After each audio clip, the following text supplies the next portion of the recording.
Shalom, selamat pagi saudara yang dikasihi Tuhan. Sebelum memulai aktivitas pada pagi hari ini, mari kita mendahulunya terlebih dahulu dengan berdoa. Terima kasih Tuhan Yesus atas segala penyertaan-Mu, atas kebaikan yang Tuhan berikan dalam hidup kami. Sepanjang malam Tuhan sudah sertai kami dan pada pagi hari ini kami boleh memulai aktivitas kami kembali. Roh Kudus menjagai hati kami dengan segala kewaspadaan, karena dari situlah terpancarnya kehidupan. Kiranya kasih setiamu Tuhan mengenyangkan kami sepanjang hari ini. Bicaralah Tuhan kepada hamba-Mu dan urapi setiap umat-Mu. Di dalam nama Tuhan Yesus Kristus kami berdoa. Amin.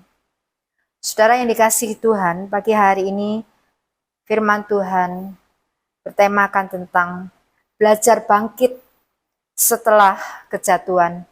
Dari 1 Korintus 10 ayat yang ke-12 dikatakan, sebab itu, siapa yang menyangka bahwa ia teguh berdiri, hati-hatilah supaya ia jangan jatuh. Saya pernah terpeleset karena kurang memperhatikan lantai yang basah, sehingga tangan saya menjadi bengkak dan harus berobat ke rumah sakit. Pengalaman ini membuat saya untuk lebih waspada dan berhati-hati dalam berjalan. Saudara yang dikasihi Tuhan, di dalam hidup ini, tidak ada seorang pun yang senang mengalami kejatuhan.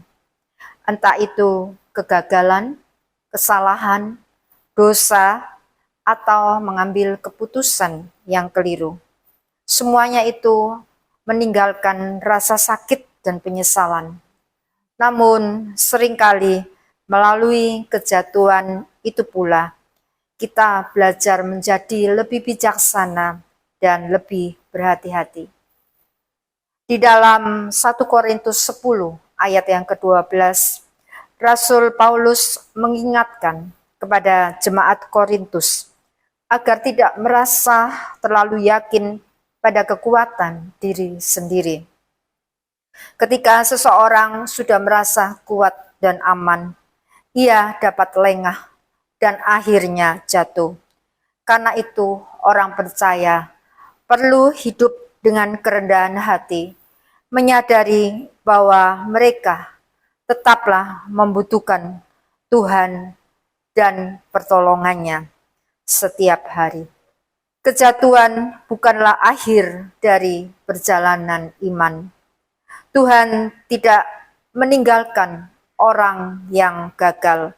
Sebaliknya, Tuhan adalah penopang yang mengangkat mereka yang tersandung dan memberi kesempatan untuk memulai kembali. Yang terpenting bukanlah seberapa sering seseorang jatuh, melainkan kesediaannya untuk bertobat, mau belajar dari kesalahan, dan kembali berjalan di jalan yang benar. Firman Tuhan menolong kita untuk memperbaharui cara berpikir, sehingga kita mampu melihat kegagalan sebagai pelajaran berharga untuk tidak terulang. Pengalaman pahit dapat menjadi peringatan agar kita lebih berhati-hati, bergantung sepenuh kepada Tuhan, dan tidak mengulangi kesalahan yang sama. Dengan tuntunan Tuhan, setiap langkah kita dapat dijalani dengan lebih bijaksana dan penuh kewaspadaan. Karena itu, marilah kita selalu mengandalkan pimpinan Roh Kudus, supaya kita terhindarkan dari kesalahan yang sama. Amin firman Tuhan. Mari kita berdoa. Terima kasih ya Tuhan atas segala firman-Mu. Firman-Mu mengajarkan kepada kami untuk selalu berjaga-jaga dan berdoa, serta waspada, agar kami tidak terjatuh Tuhan di dalam kesalahan atau dosa yang sama. Pimpin kami ya Roh Kudus, urapi kami selalu Tuhan dengan Roh-Mu yang kudus. Tuhan memberkati setiap umat-Mu yang sudah mendengarkan firman Tuhan.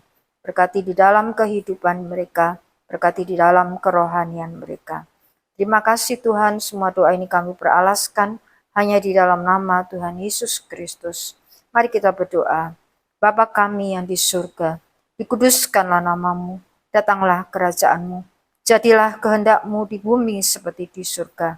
Berikanlah kami pada hari ini makanan kami yang secukupnya, dan ampunilah kesalahan kami, seperti kami juga mengampuni orang yang bersalah kepada kami. Dan janganlah membawa kami ke dalam pencobaan, tetapi lepaskanlah kami daripada yang jahat. Karena Engkaulah yang empunya kerajaan dan kuasa dan kemuliaan sampai selama-lamanya. Amin. Tuhan Yesus memberkati.